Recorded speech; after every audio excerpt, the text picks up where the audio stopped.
नमस्कार जय जगन्नाथ मु आशीष आपको स्वागत करुच्ची आज एक नुआ हार्वेस्टिंग वीडियो रे। आज आम छात पर बहुत किसी जिन हार्वेस्टिंग करूँ। चलते देखिए आज कौन कौन सब हार्वेस्टिंग है। आज आम प्रथम तोड़ा आरंभ है कौटू आप्पल बेर पाखु आप्पल बेर गुड़ा देखिए बहुत सुंदर सुंदर साइज बड़ बड़ साइज होती। आप्पल बेर मो पाखापाखि 5 मास तले गछटी लगे जेहेतु सीजन टाइमिंग थिला भल भाव फ्लावरिंग है मतलब फ्रुटिंग भी भल आसर। आप्पल बेर मु भावुँ पाखापाखि छोटिया गचर 1.5 किलो रू 2 किलो भाया पाखापाखि फल आसाला। आपण मैंने देखिपे गोटे गोटे थर प्रति थर तो आप्पल बेर तोड़ा होता है हार्वेस्टिंग आज हार्वेस्टिंग प्रायतः आप्पल बेर पाची आसला तो से आज आम आप्पल बेर प्रथम हार्वेस्टिंग कराऊँ।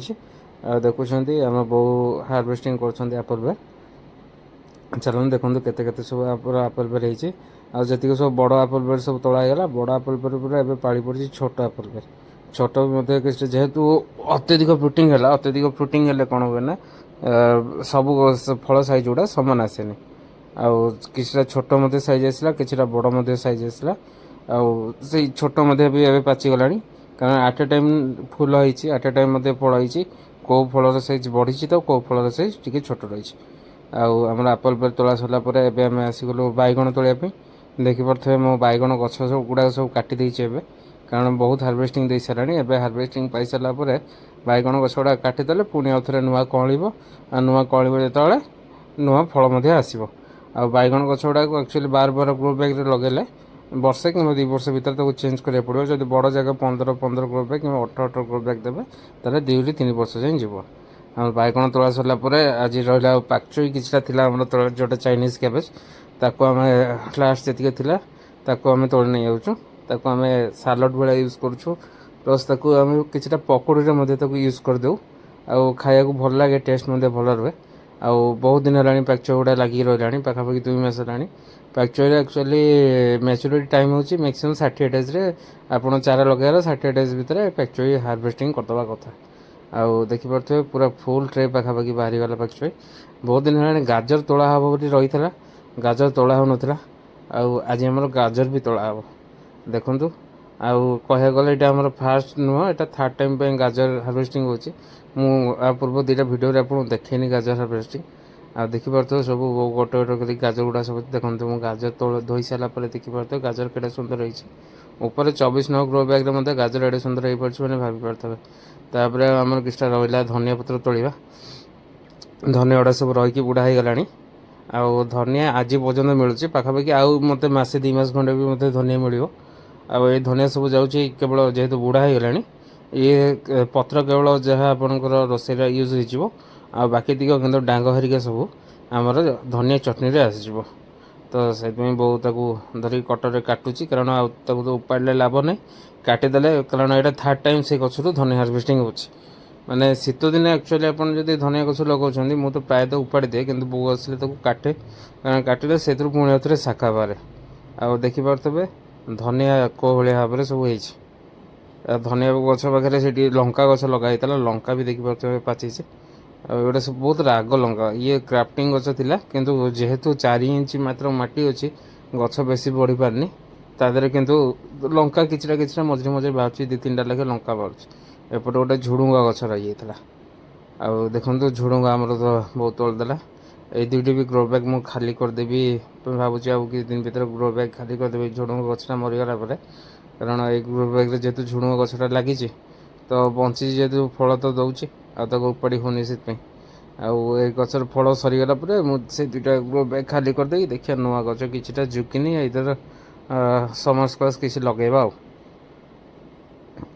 सेपटे आम झुड़ुंग तोड़ा सरला एपटे आमर बो बाकी लंका किसी था छाड़ी देता कहला लंका तोड़े से चेक करोटा कसी अच्छी कोटा पाकल अच्छी आ जोड़ा पाकल अच्छी तोड़ा हे जोड़ा कसी अच्छी से छड़ा हो आगोटा सब छोट छोट क्यारेट फल क्यारेट छोट क्यारेट जोटा कि मात्र 30 टଙ୍କା पड़ूँ बैगन गछ जो बड़ क्यारेट लगी 60 टଙ୍କା लेखे पाखापाखि पड़ता आपने क्यारेट नहीं आसतु क्यारेट गुड़ा बहुत दिन लास्टिंग कर ग्रो बैग अपेक्षा क्यारेट को आप साधारण छोट काठ फटा देखिए छिड़ा करदे आपणकर आउ छातर भी पानी रही जमीबनी आपड़ एयर सर्कुलेसन छात उपर भी किसी प्रेसर पड़ोनी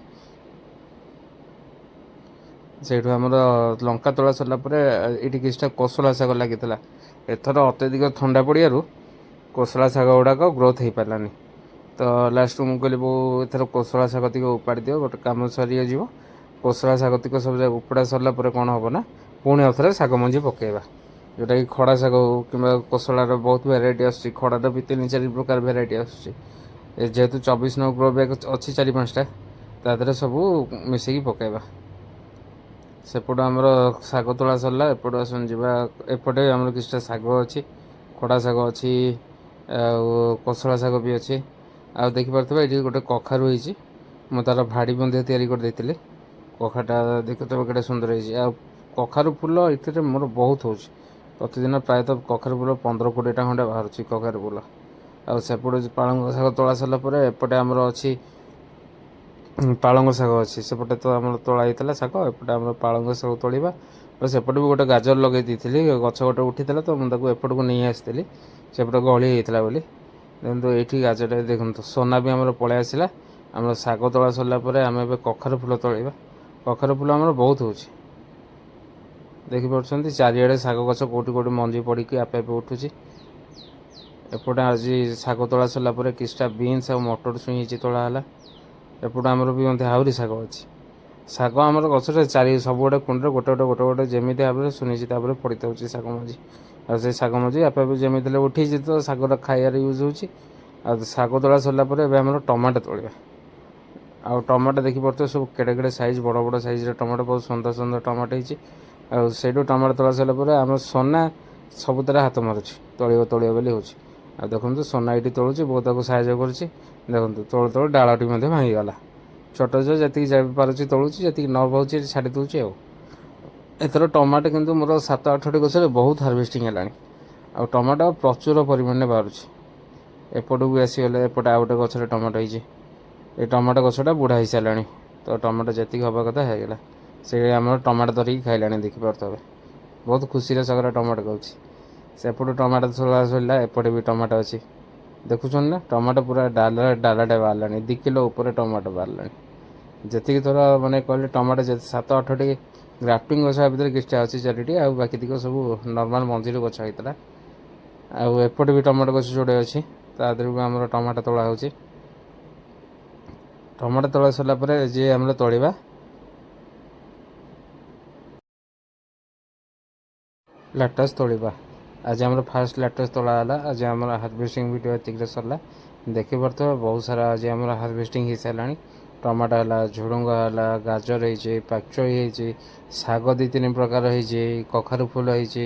ତାପରେ ଆମର ଧନିଆ ଚଟଣି ପାଇଁ ରସୁଣ ପତ୍ର, ପିଆଜ ପତ୍ର ସବୁ ତୋଳା ହେଇଗଲା। ଆଶା କରୁଛି ଆପଣମାନଙ୍କୁ ଭିଡ଼ିଓ ଭଲ ଲାଗୁଥିବ। ଯଦି ଭଲ ଲାଗେ ତାହେଲେ ଲାଇକ୍, ସେୟାର, କମେଣ୍ଟ ସୁନିଶ୍ଚିତ ଭାବରେ କରିବେ। ଆଉ ଯଦି ଆପଣମାନଙ୍କୁ ଗାର୍ଡ଼େନିଂ ବିଷୟରେ କିଛି ଟିପ୍ସ ଦରକାର ହୁଏ, ତାହେଲେ ସୁନିଶ୍ଚିତ ଭାବରେ ମୋତେ ଆପଣ ଇନବକ୍ସ ଆଇଦର ଟେକ୍ସଟ ମେସେଜ୍ କରିପାରିବେ। Thank you. Jai Jagannath for watching my channel.